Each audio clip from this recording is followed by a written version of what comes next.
नमस्कार, खबरों के सफरनामे में आपका स्वागत है। मैं हूं आस्था। रुक करते हैं खबरों का। मुख्यमंत्री भूपेश बघेल भेंट मुलाकात कार्यक्रम में प्रदेश के सभी विधानसभाओं का दौरा कर रहे हैं।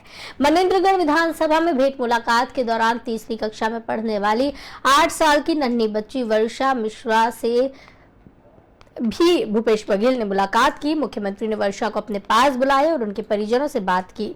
वर्षा के पिता शमुने मिश्रा ने मुख्यमंत्री को बताया कि वो श्रवण बाधित है और उसे इलाज की आवश्यकता है। मुख्यमंत्री बघेल ने तत्काल ही वर्षा के उचित इलाज कराने के निर्देश दिए। हल्दीबाड़ी चिरमिरी की रहने वाली वर्षा के इलाज के लिए कॉकलियर इम्प्लांट सर्जरी किए जाने की आवश्यकता थी। मुख्यमंत्री के निर्देश के बाद जिला प्रशासन अखिल भारतीय आयुर्विज्ञान यानी कि एम्स रायपुर में वर्षा को भर्ती कराया गया। एम्स के सकुशल चिकित्सकों के हाथों वर्षा का सफल कॉकलियर इम्प्लांट सर्जरी हुई। इस सर्जरी के बाद वर्षा पूरी तरह से सुन पाएगी। वर्षा की सफल सर्जरी के बाद उसके पिता मुकेश मिश्रा और अन्य परिजनों ने खुशी जाहिर की है और मुख्यमंत्री भूपेश बघेल का धन्यवाद किया।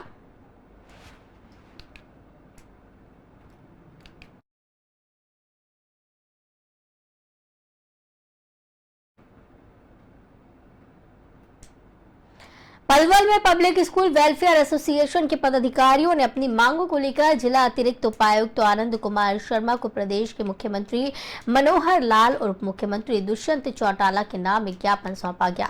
इस अवसर पर पब्लिक स्कूल वेलफेयर एसोसिएशन के प्रधान सतबीर पटेल ने कहा कि 15 जून 2023 को निर्देशक शिक्षा विभाग द्वारा 10 साल से स्थायी मान्यता प्राप्त स्कूलों को दोबारा से मान्यता लेने के आदेश जारी किए गए हैं, जो कि सरासर गलत है।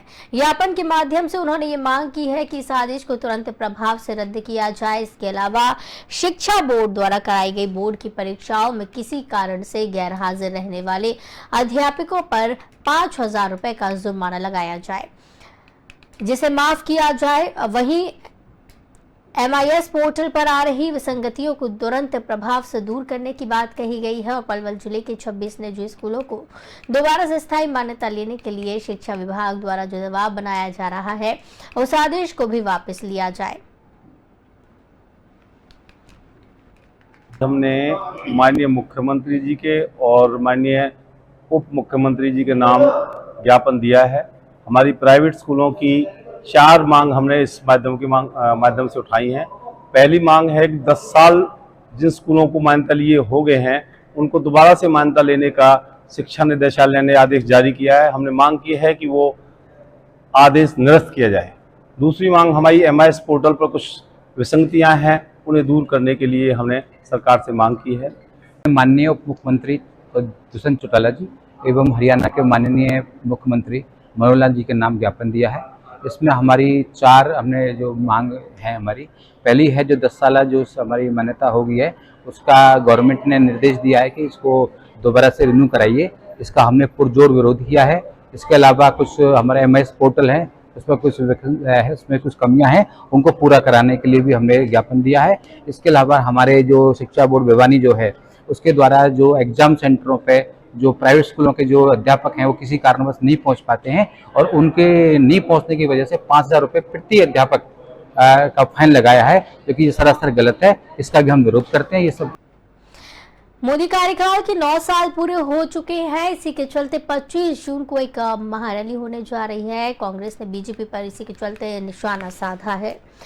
बीजेपी शासन के 9 साल पूरे होने पर गतपुरी टोल बैरियर के पास स्थित सहारा की जमीन पर 25 जून को होने जा रही रैली पर हरियाणा के पूर्व मंत्री और कांग्रेस के वरिष्ठ नेता करण दलाल ने भूमाफियाओं को बढ़ावा देने के आरोप लगाते हुए सवाल खड़े किए हैं। पूर्व मंत्री करण दलाल का कहना है कि बीजेपी की यह रैली विकास की सौगात देने के लिए नहीं बल्कि गतपुरी में स्थित विवादित सहारा जमीन पर एक साजिश के तहत प्रॉपर्टी डीलरों को बढ़ावा देने के उद्देश्य से की जा रही है।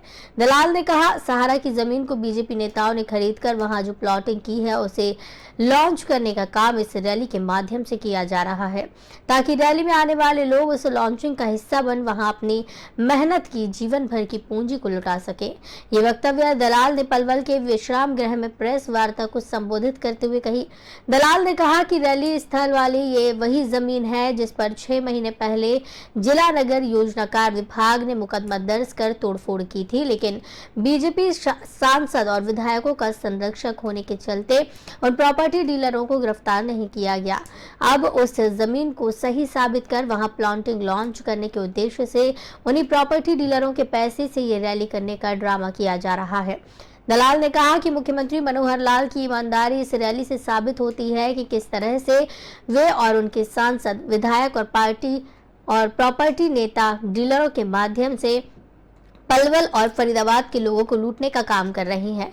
दलाल ने कहा कि बीजेपी की पूरी सरकार चोर है। यहाँ विधायक, मंत्री और सांसद ही नहीं, पन्ना प्रमुख के नाम पर लोगों को ठगने का काम कर रही है। छोटे भैया नेता भी इन जिलों को बर्बाद करने का काम कर रहे हैं।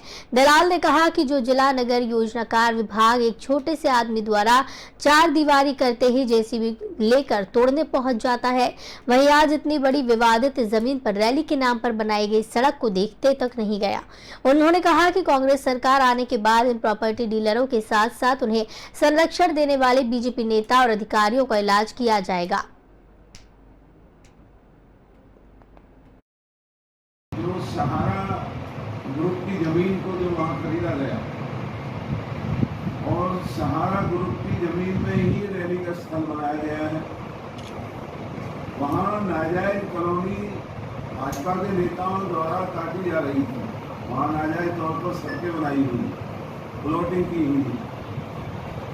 तो इससे बड़ा दुर्भाग्य कोई और नहीं हो सकता कि ये रैली जो राजनीतिक तौर पर रैली करेंगे और व्यापारिक तौर पर उनको नाजायज तौर। झारखंड के राज्यपाल सीपी राधाकृष्णन पाकुड़ पहुंचे, जहां उनका आदिवासी रीति रिवाज से भव्य स्वागत किया गया। राज्यपाल अमड़ापाड़ा और लिट्टीपाड़ा प्रखंड में आयोजित कार्यक्रम में हिस्सा लेने के लिए पहुंचे। सबसे पहले राज्यपाल अमड़ापाड़ा प्रखंड अंतर्गत डुमरी चिन में आयोजित कार्यक्रम में हिस्सा लिए, जहां कार्यक्रम का शुभारंभ दीप प्रज्वलित कर किया गया। हालांकि इस दौरान जिले के SP Hardeep P Janardan, DDC Shahid Akhtar, DFO Rajneesh Kumar मौजूद थे। राज्यपाल ग्रामीणों से सीधा संवाद किया और उनकी समस्याएं सुनी। उन्होंने समस्या का हल निकालने की बात कही। इसके अलावा उन्होंने केंद्र और राज्य सरकार द्वारा चलाई जा रही योजनाओं का लाभ लोगों से उठाने की भी अपील की है। उन्होंने कहा कि सरकार लाभुकों को स्वच्छ जल नल योजना, प्रधानमंत्री आवास योजना और उज्ज्वला योजना सहित कई योजनाओं से लाभान्वित कर आगे बढ़ने का काम कर रही है। कार्यक्रम के बाद डीडीसी ने राज्यपाल को स्मृति चिन्ह दिया और राज्यपाल के हाथों परिसंपत्ति का वितरण किया गया। साथ ही साथ उन्होंने वृक्षारोपण किया। इसके बाद लिट्टीपाड़ा प्रखंड कार्यालय स्थित गुतू गलांग कल्याण ट्रस्ट में आयोजित कार्यक्रम में शामिल हुए, जहां उन्होंने स्वयं सहायता समूह की सखी दीदियों से संवाद किया। चप्पे चप्पे पर सुरक्षा के पुख्ता इंतजाम किए गए थे। साथ ही स्वास्थ्य विभाग की टीम भी मौजूद थी।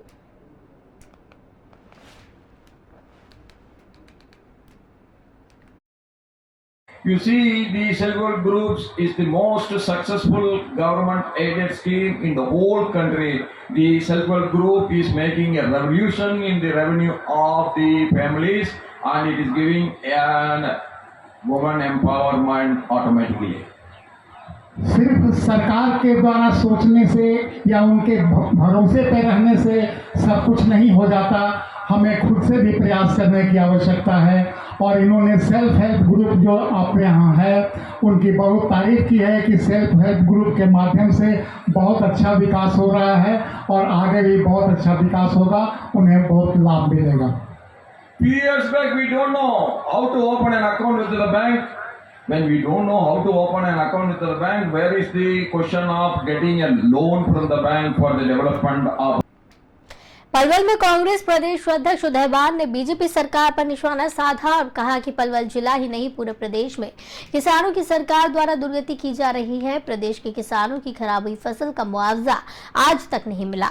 उदयवान ने कहा कि झूठे लोगों की सरकार है। उदयवान ने यह भी कहा कि उनकी कांग्रेस पार्टी में दूसरी पार्टी के 26 पूर्व विधायक, पूर्व मंत्री शामिल हुए हैं, जिसमें इनेलो, आम आदमी पार्टी, जजपा और बीजेपी के लोग हैं जो शामिल हुए, लेकिन कांग्रेस पार्टी से कोई बीजेपी में नहीं गया।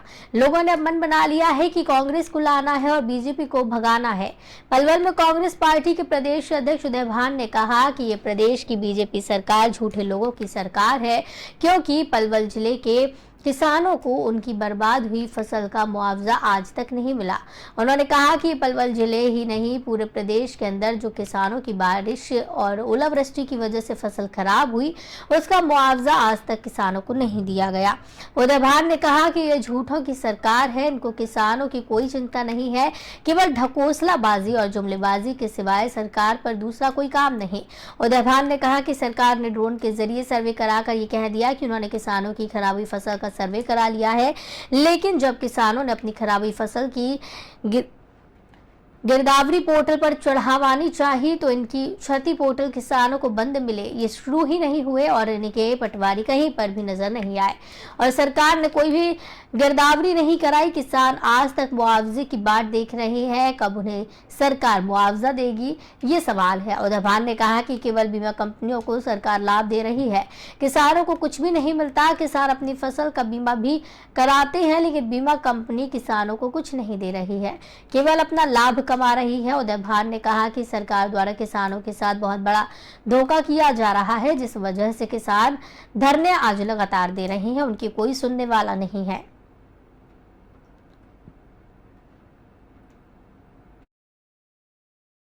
ये झूठे लोगों की सरकार है और हमेशा झूठे झांसे देते रहे। ये पलवल जिले की समस्या नहीं है बल्कि पूरे हरियाणा प्रदेश की समस्या है।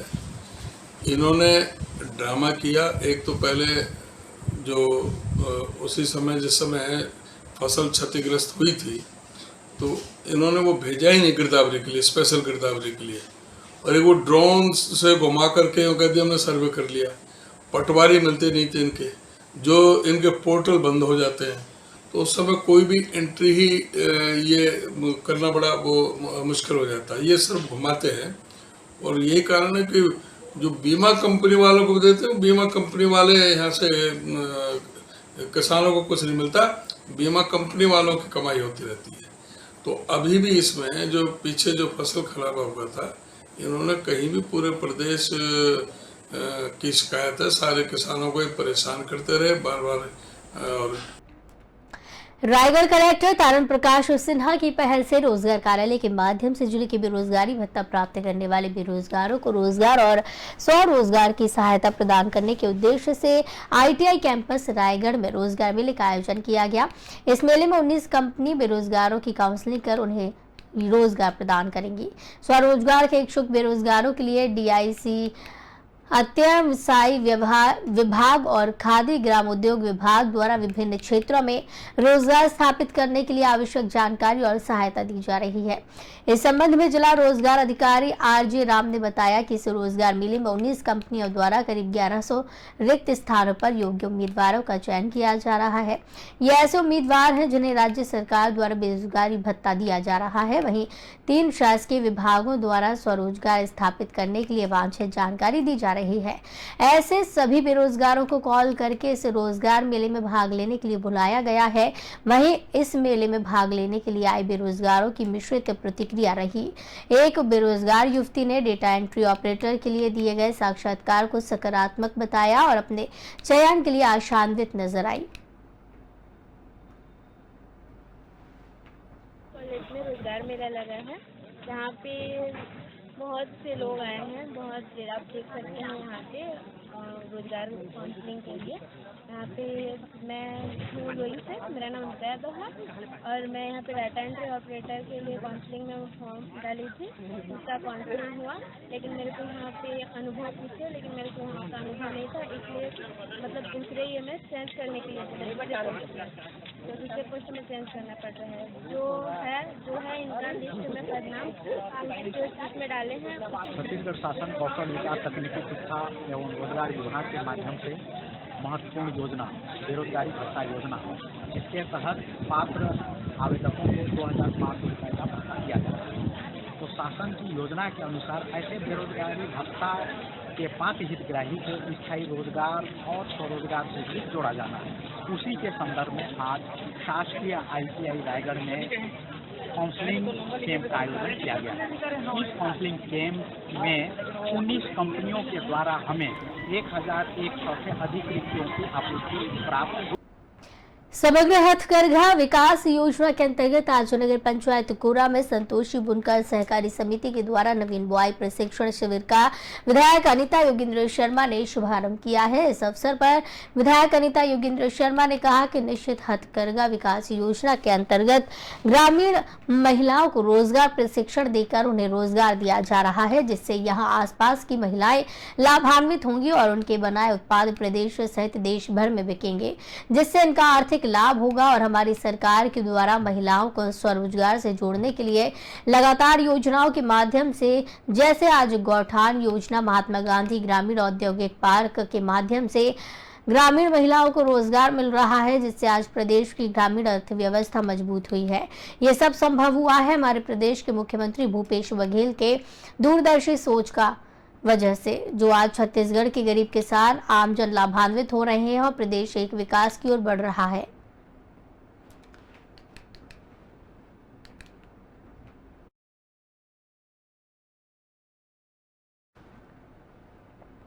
कांग्रेस संचार विभाग सुशील आनंद शुक्ला ने प्रेस कॉन्फ्रेंस की। इस दौरान उन्होंने कहा कि अमित शाह कांग्रेस के लिए शुभांकर है। चुनाव अभियान में वे जो दावा बीजेपी लिए करते हैं कांग्रेस के लिए सटीक बैठता है। और क्या कुछ कहा, आइए सुनाते हैं।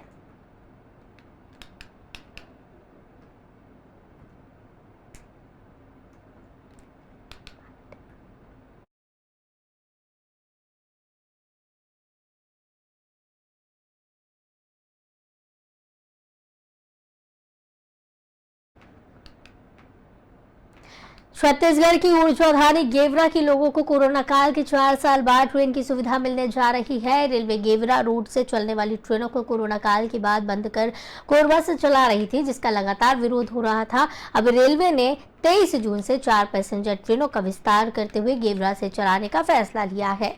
रेलवे प्रशासन ने गेवरा से कोयला लदान प्रभावित होने के कारण कोरोना काल में बंद की गई यात्री ट्रेनों को कोरबा से चलाने का फरमान जारी किया था। स्थानीय जनप्रतिनिधियों के साथ ही नागरिकों ने रेलवे के इस फैसले का विरोध किया था। कई बार धरना प्रदर्शन और रेल रोको आंदोलन करने के बाद भी रेलवे के अफसरों ने यात्री सुविधाओं को नजरअंदाज कर दिया था, जिसके कारण लोगों में रेलवे के खिलाफ आक्रोश बढ़ रहा था।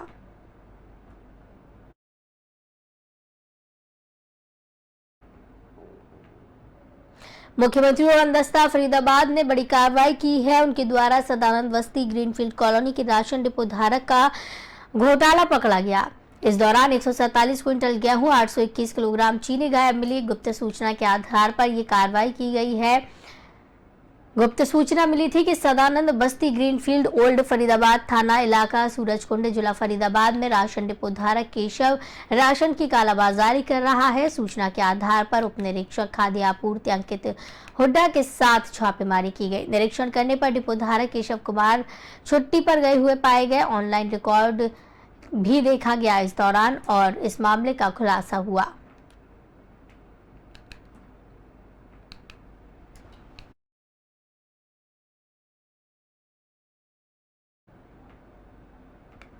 शराब तस्करों ने शराब की खेप को तस्कर करने के लिए एक नया तरीका ढूंढ लिया है। पिकअप गाड़ी में पाइप लादकर पाइप जैसे जगहों में तहखाना बनाकर शराब की तस्करी की जा रही है।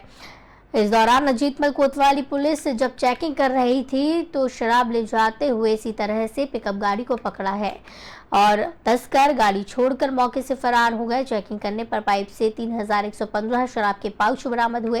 राजस्थान से निर्मित शराब को यूपी में बेचने के लिए ले जाया जा रहा था। पुलिस अधीक्षक चारू निगम ने इस मामले का खुलासा किया। अजीतमल कोतवाली क्षेत्र के अनंतराम टोल प्लाजा का मामला है। अज्ञात के खिलाफ मामला दर्ज कर लिया गया है और गाड़ी मालिक की तलाश की जा रही है।